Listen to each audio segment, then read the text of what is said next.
Joy Alukkas நிறுவனம், Kalyan jewellers நிறுவனம், இந்த 2 நிறுவனங்களும் சேர்ந்து தாவேகா அரசுடைய தாய்மாமன் சீர் திட்டத்தை நிறைவேற்ற போகிறாங்க. 768 கோடி ரூபாய்க்கான கான்ட்ராக்ட் இது. இந்த கான்ட்ராக்டை 1 பைசா கோட் பண்ணி ஜாய் ஆலுகாஸ் நிறுவனம் தட்டி தூக்கியிருக்கு.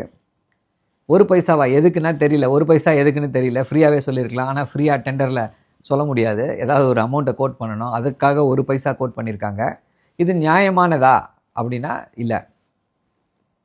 நம்முடைய ரூல்ஸ், டெண்டர் ரூல்ஸ், ஒன்றிய அரசு அறிவிப்பிருக்க சுற்றறிக்கைகள்லாம் என்ன சொல்லுது அப்படின்னா, எல்லாரும் என்ன கோட் பண்ணுறாங்களோ அதை விட அப்நார்மலி லோவாக கோட் பண்ணுறாங்கன்னா அவங்களால அதை செய்ய முடியுமா அப்படின்ற அந்த ஒரு ஆய்வை மேற்கொள்ள வேண்டும்.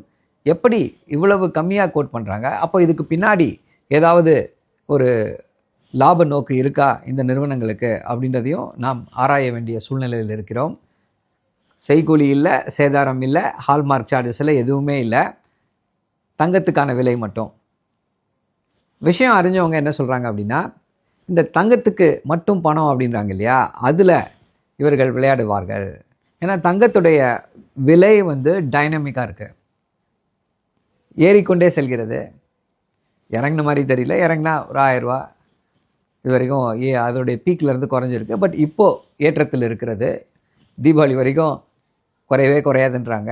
அதன் பின்னரும் ஏற்றம் இருக்கத்தான் செய்யும் என்று சொல்கிறார்கள். ஸோ இந்த ஏற்றத்தை வைத்து இந்த நிறுவனங்கள் லாபம் சம்பாதிக்க முயற்சி செய்கிறதா என்ற அந்த நியாயமான கேள்வி எல்லாருக்குமே எழுந்திருக்கிறது.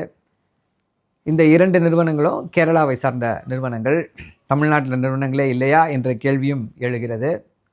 அவங்கெல்லாம் செய்கூலி சேதாரத்திற்கு மணி கோட் பண்ணியிருக்காங்க, இவங்க கோட் பண்ணலை. ஸோ எப்படி இந்த திட்டம் செயல்பட போகிறது, இதற்கு பின்னால் என்ன இருக்குது, கொஞ்ச நாளில் எல்லாமே வெட்ட வெளிக்கு வரப்போகிறது. அதுவரை பொறுத்திருப்போம்.